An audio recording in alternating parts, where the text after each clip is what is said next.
Sa nagpapatuloy na labanan sa pagitan ng Israel at Hamas, walang tigil pa rin ang ginagawang airstrike ng Israel sa iba't ibang lugar at mga gusali sa Gaza. Iniutos na rin ng mga matataas na opisyal ng militar ng Israel ang kompletong pagkubkob sa Gaza Strip na naglalayong putulin ang kuryente at ipahinto ang paghahatid ng pagkain, tubig, gasolina at iba pang mahahalagang supply, habang patuloy na pinapaulanan ng bomba ang iba't ibang lokasyon kung saan pinaniniwalaang naroon ang mga militanteng grupo.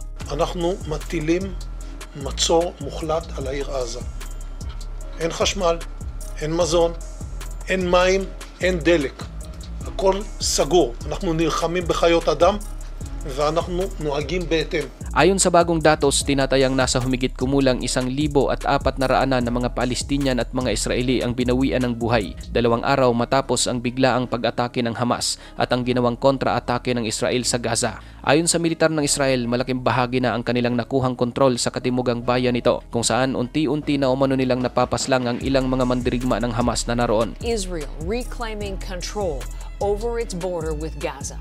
We are now acting to secure the border. There's still areas where we haven't fixed the border completely, where they breached, and we are securing the border, and we're also severely targeting Hamas targets inside the Gaza Strip. Ngunit ayon naman sa mismong Hamas, nasa kamay nila ang mahigit 130 mga bihag na sundalo at sibilyan. Ipinapakalat na rin ng Israel ang kanilang matitinding mga tangke at drone malapit sa border upang mas mabantayan ang mga persahang pagpasok sa bakod at border at maiwasan ang mga bagong paglusob. Libu-libong Israelis ang inilikas mula sa mahigit 12 bayan malapit sa Gaza upang maiwasang maipit sa bakbakan, at handa nang sumalakay ang nasa 300,000 na mga reservis na noy ipinatawag ni Prime Minister Benjamin Netanyahu para makipaglaban sa Hamas. Bilang tugon sa magdamag na malawakang pambobomba ng Israel, sinabi ng tagapagsalita ng Hamas na si Abu Bueda sa isang audio na inilabas noong Lunes ng gabi, napapaslang sila ng bihag na sibilyan anumang oras kung pupuntiryahin ng pag-atake ng Israel ang mga sibilyan sa Gaza. Ngunit walang bahid na pagkasindak na binalaan ng Israeli Foreign Minister na si Eli Cohen ng Hamas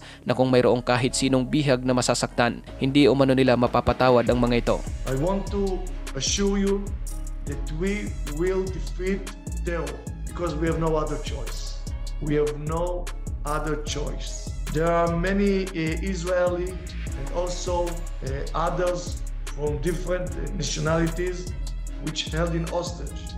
We are committed to bring them back in the spirit of mutual responsibility. We demand the Hamas not to harm any of the hostages. Their safety is their responsibility. This war crime will not be forgiven. Inahalin tulad naman ni Prime Minister Benjamin Netanyahu sa ISIS ang kalupitang ginawa ng militanteng grupo sa Israel sa kadahilan ng walang awa at walang habas nitong pinagpapaslang ang mga kabataan at marami pang mga sibilyan, bagay na nararapat lang na ibigay sa mga ito ang hinahanap nilang digmaan. את הזוועות שחמאס ביצע לא ראינו מאז זוועות דאעש. ילדים כפותים שהוצאו להורג עם שאר בני משפחותיהם, צעירים וצעירות שנורו בגבם הוצאו להורג, ועוד זוועות שאני לא אתאר כאן. אנחנו ידענו תמיד מי זה החמאס. עכשיו כל העולם יודע. חמאס זה דאעש, ונכריע אותו בדיוק כפי שהעולם הנאור הכריע את דאעש. האויב הנאלח הזה רצה מלחמה, הוא יקבל מלחמה. מספר מחבלים שפלים עדיין נמצאים בתוכנו, וכוחותינו עובדים מסביב לשעון כדי לחסלם. אני קורא למנהיגי האופוזיציה להקים מיד ממשלת חירום לאומית ללא תנאים מוקדמים. התמונות של החורבן וההרס ממעוזי החמאס בעזה הן רק ההתחלה. חיסלנו מאות רבות של מחבלים ולא נעצור שם. אמרתי שכל מקום שממנו פועל החמאס יהפוך לאיי חורבות. נושאת מטוסים אמריקנית מהגדולות בעולם נמצאת בדרכה לאזורנו. אויבינו המשותפים במרחב מבינים היטב את המשמעות של צעד זה. אנחנו נעשה הכל למענם. לב כולנו עם משפחות החטופים. Sa kabila ng mga panawagan para sa de-escalation mula sa international community, nananatili pa ring mabagsik ang ginawang mga airstrike ng Israel sa Gaza, kung kaya't wala pang nakikitang hudyat kung kailan ito huhupa. Matindi ang galit ni Netanyahu sa Hamas, katunayan nangako ito sa mga taga-Israel at sa mga opisyal na bumibisita sa Jerusalem na babaguhin niya ang gitnang silangan bilang tugon sa pagsalakay ng Hamas at ipaparanas umano ng Israel sa mga ito ang walang katulad na hirap at kilabot. Ayon naman sa mga death squad ng Israel, maglulunsad sila ng mga assassination laban sa sa mga komander ng Hamas at gagalugarin nila ang sinumang miyembro ng mga ito na humahalo sa mga sibilyan na nasa labas ng Gaza.